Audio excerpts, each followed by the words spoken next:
Assalamualaikum warahmatullahi wabarakatuh. Shalom, Om Swastiastu, Namo Buddhaya, dan salam kebajikan untuk kita semuanya. Perkenalkan, nama saya Marcelino Aksa Setiawan. Di sini saya sebagai pembuka dari rangkaian presentasi yang akan saya jelaskan dan kelompok saya jelaskan. Materi yang akan dibahas yaitu materi yang berjudul tentang paragraf. Di sini ada daftar isi atau poin-poin yang akan kita bahas, yaitu yang pertama ada pengertian paragraf, lalu ada macam-macam paragraf, ciri-ciri paragraf, fungsi paragraf, struktur paragraf, dan unsur-unsur paragraf. Selanjutnya kita awali dengan apa itu pengertian dari paragraf. Paragraf merupakan satuan bahasa yang terdiri atas dua buah kalimat atau lebih yang saling berkaitan dan merupakan satu kesatuan yang utuh dan padu. Dalam setiap paragraf, yang baik terdapat satu kalimat pokok yang berisi ide pokok dan sejumlah kalimat penjelas yang berisi ide penjelas yang merupakan penjabaran ide pokok. Mengutip dari Kamus Besar Bahasa Indonesia atau KBBI, paragraf bisa disebut dengan alinea. Sementara itu, pengertian paragraf adalah bagian bab dalam suatu karangan yang biasanya mengandung satu ide pokok dan penulisannya dimulai dengan garis baru. Kemudian ada ciri-ciri paragraf. Yang pertama, paragraf berisi satu gagasan utama atau gagasan pokok dan dilengkapi dengan gagasan pendukung sebagai penjelas. Yang kedua, kalimat penjelas harus benar-benar mendukung gagasan pokok. Yang ketiga, gagasan utama dan gagasan pendukung dikemas dengan kalimat yang lugas dan efektif serta tidak bertele-tele. Lalu yang keempat, dalam sebuah paragraf, antar kalimatnya saling berkaitan satu sama lain. Selanjutnya ada macam-macam paragraf berdasarkan letak kalimat utamanya. Yang pertama ada paragraf deduktif, merupakan paragraf yang meletakkan gagasan pokok di awal paragraf. Yang kedua ada paragraf induktif, merupakan paragraf yang kalimat utamanya berada di akhir paragraf dan kalimat penjelas berada sebelum kalimat utama, bisa juga di kalimat pertama. Yang ketiga ada paragraf campuran, merupakan paragraf campuran dari deduktif dan induktif yang kalimat utamanya di bagian awal dan akhir. Kemudian ada macam-macam paragraf berdasarkan tujuannya. Yang pertama ada paragraf narasi, yang merupakan paragraf yang menceritakan suatu peristiwa atau suatu kejadian secara kronologis dan memiliki alur gagasan yang jelas. Yang kedua, ada paragraf deskripsi, merupakan paragraf yang isinya mengenai gambaran sebuah peristiwa atau objek. Yang ketiga, ada paragraf eksposisi, yang merupakan paragraf yang bertujuan untuk menginformasikan sesuatu sehingga memperluas pengetahuan pembaca. Selanjutnya ada paragraf argumentasi.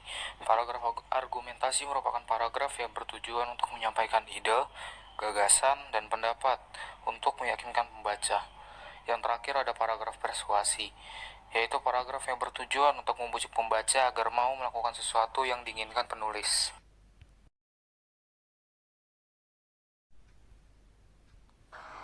Lalu ada fungsi paragraf. Paragraf memiliki beberapa fungsi, diantaranya yang pertama memudahkan pembaca memahami isi pikiran penulis, yang kedua membantu pembaca mengikuti alur pikiran penulis, yang ketiga memisahkan bagian uraian agar pembaca dapat berhenti lebih lama pada bagian yang panjang, terus selanjutnya menunjukkan kepada pembaca di mana sub bagian esai dimulai dan berakhir, selanjutnya membantu pembaca melihat susunan esai dan memahami poin-poin utamanya. Selanjutnya ada sebagai penanda pergantian pikiran atau gagasan baru. Selanjutnya ada sebagai pengantar, transisi atau kesimpulan dalam keseluruhan karangan. Terus yang terakhir memungkinkan penulis untuk memberikan detail atau informasi tambahan tentang suatu topik. Nah, untuk selanjutnya ada struktur paragraf. Yang pertama, kalimat pembuka atau topik sentence adalah kalimat pertama dalam paragraf yang berfungsi untuk memperkenalkan ide pokok atau topik utama yang akan dibahas dalam paragraf tersebut. Kalimat ini memberi pengantar dan mengarahkan pembaca. Lalu yang kedua, ada kalimat penjelas atau pendukung. adalah struktur paragraf setelah kalimat pembuka. Paragraf akan mengandung beberapa kalimat yang berfungsi untuk menjelaskan dan mengembangkan ide pokok yang telah diperkenalkan. Kalimat-kalimat ini memberikan informasi lebih rinci, contoh atau bukti untuk mendukung ide pokok paragraf. Lalu yang ketiga, ada kalimat penutup. Adalah kalimat terakhir dalam paragraf yang memberikan kesimpulan atau ringkasan singkat dari ide yang telah disampaikan. Kalimat penutup dapat merangkum inti dari paragraf dan mempersiapkan pembaca untuk transisi ke paragraf berikutnya. Unsur-unsur paragraf ada 6. Pertama, paragraf harus lengkap, yaitu berisi kalimat utama atau gagasan pokok. Kedua, paragraf harus berisi kalimat penjelas yang mendukung kalimat utama. Ketiga, paragraf harus memiliki kohensi antara kalimat, yaitu kesatuan untuk menghubungkan antar kalimat. Keempat, paragraf harus memiliki kesatuan, yaitu perpaduan yang kuat antara kalimat utama dan pendukung. Kelima, paragraf harus memiliki konjungsi atau penghubung yang berguna untuk menghubungkan antar kalimat. Terakhir, paragraf harus harmonis, normatif, gramatis, dan semantis. Selanjutnya ada kesimpulan. Paragraf adalah satuan bahasa yang terdiri dari beberapa kalimat yang saling berkaitan, memiliki satu ide pokok dan kalimat penjelas.